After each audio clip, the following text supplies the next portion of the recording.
Hi, you guys. Sac BBW 916, and I am coming to you with a members question, or like a group subscribers question.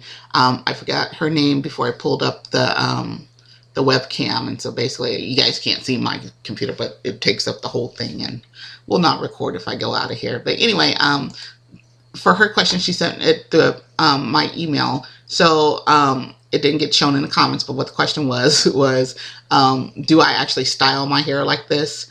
And why do I always seem to be wearing purple? Anyway, I don't think I wear purple a lot. Maybe I've made a couple of videos right before I was going out for an event, which has been happening a lot lately. I'm very involved in my union. We are a healthcare union, and I'm a healthcare worker, but we also do a lot of changes around the state in California. And usually what we do, other states follow. But one of the biggest things we're doing now is a program called Let's Get Healthy California, which I would have to say is the only thing that the governor has gotten on board with. This man, we got him elected. We even got him renewed for a second term after he reneged on all his campaign promises from the first one.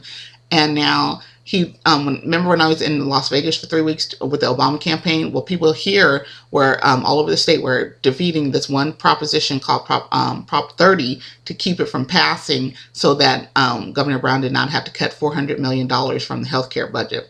And a cut like that will cause hospitals to close, like literally lots of people to lose their jobs. So the hospitals don't want that, and definitely the members of this union. And my union is SEIU, which stands for Service Employees International Union. It's a huge union with all kinds of workers, not just healthcare workers. My local is a healthcare, it's all healthcare workers, like home care workers, hospital workers, and Kaiser. If you guys are familiar with Kaiser, then you know they are just a monster. But they are in our union, and probably a good third of our union, if not a little bit less, maybe 30%. The biggest chunk comes from the in-home services care workers. They are in our union, and I have to say they are the least paid workers, and they tend to be more active, and so they contribute their time, which they have very little of. Plus they take care of their clients, because not everybody's taking care of a family member. Sometimes people take care of complete strangers, and so they at home have their own families to deal with after taking care of this other person all day. And their hours are always constantly trying to get cut, because you have a overworked social worker that determines how many hours this client gets. So you may have one client that needs you 5 days a week, but they're only giving you 2 hours to bathe them, cook food for them, and take them to the grocery store and a doctor, which I think is ridiculous. Anyway, that's another video too. Anyway, so yeah, Let's Get Healthy California. You guys see that? That's a campaign that we started to help California. And like I said, SEIU, UHW. UHW is our local, so where normally you would see like local 131 or 1000 or something like that, this is our local. It used to be local 250 a long time ago, but they changed it to this.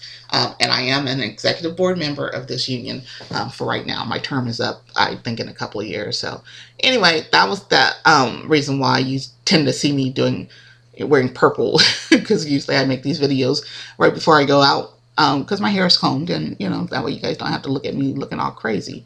And so to answer your question about the hair, unfortunately I do not style my hair like this. This is my wash and go on natural hair, and basically I did co-wash it, and then I put a little bit of oil to seal it, because it is hotter than heck out here. I was ready for winter to leave, but dang, it's almost like summer. It's in the 80s here.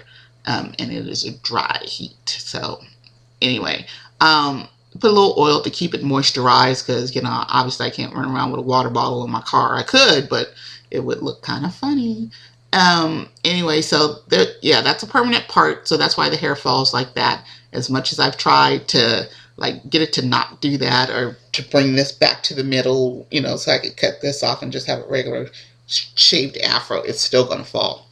So I did that one time. I cut off all this and just made it one big afro, and it still parted like that, and I look super crazy. So I'm not sure what it is. It's like, you know, remember how people used to layer their hair to thin it out? That's what it feels like it's been done. But, you know, probably from years and years and years of wearing it that way. You know, because even when I used to put it back in a ponytail, I either used to pull it straight back, or I used to bring this around and pull it back. And then back in the 80s, which is my time, I used to feather it. Remember the feathering? You like get the curling iron and feather this back and flip this back, and then you have a long part right here. So anyway, so I'm reaping what I sowed back then, because now I can't get that permanent part to go away. If you have any suggestions on how to do that, I would love to hear it. Anyway, if you guys ever have any questions of me, please feel free to put them in the comments. You know, I don't mind, and, you know, just, you know, no attacking each other. I don't care for that at all. You know, but, you know, I guess you can go ahead and email me too. It doesn't matter. And I forget the lady's name. It was one of those that you really can't pronounce, like a bunch of letters and numbers. So I apologize. If I get a second, I'll put it in the description box. Anyway, so that's the answer to that. And I will be coming up next with a video that I've been trying to do for you guys since yesterday. All right. Take care.